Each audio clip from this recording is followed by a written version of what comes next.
Il était une fois un vieux roi qui avait 3 fils. Comme il devenait vieux, il fit construire un temple près de son palais pour se préparer à ses derniers jours. Un jour, un oiseau se posa sur la tour du temple et se mit à chanter. En entendant sa voix, le roi commença à rajeunir et devint bientôt jeune à nouveau. Émerveillé, il ordonna qu'on capture l'oiseau. Mais quand le prince aîné grimpa sur la tour, l'oiseau s'envola vers la forêt. Le prince le suivit, mais la nuit tomba et il décida de dormir dans la forêt. Pendant son sommeil, une renarde apparut. Le prince lança son chien de chasse sur elle, mais ce n'était pas une renarde ordinaire. Elle transforma le prince et son chien en pierre. Quelques jours plus tard, le deuxième prince partit à la recherche de l'oiseau. Il arriva au même endroit, s'endormit et la renarde le transforma aussi en pierre. Quand les deux princes ne revinrent pas, le plus jeune prince partit à son tour. La nuit, il vit la renarde. Mais au lieu de l'attaquer, il l'invita à partager son repas et lui demanda gentiment de l'aider. Touchée par sa bonté, la renarde lui révéla que l'oiseau n'était plus dans la forêt, mais dans le royaume d'un roi rouge. Puis, elle se transforma en un beau jeune homme et accompagna le prince. Arrivés au palais du roi rouge, ils trouvèrent un jardin dense avec des arbres à pêche, où vivait l'oiseau. La renarde avertit le prince: « Ne mange pas de pêche, sinon les gardes t'attraperont. » Mais une pêche tomba directement dans la bouche du prince. Les gardes l'arrêtèrent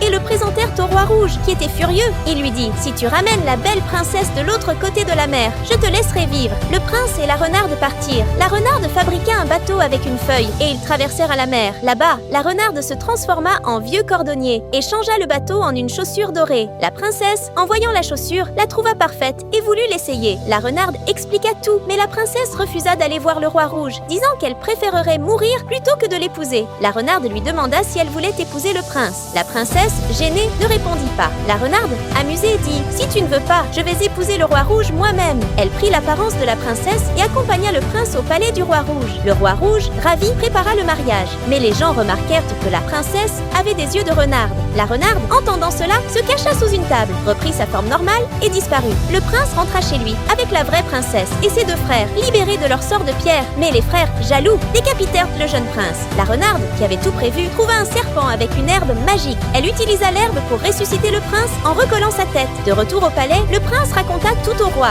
Furieux, le roi fit punir les deux frères aînés en les chassant du royaume. Le prince épousa la princesse et ils vécurent heureux, profitant pleinement de leur amour. Abonne-toi et aime donc la vidéo pour la suite.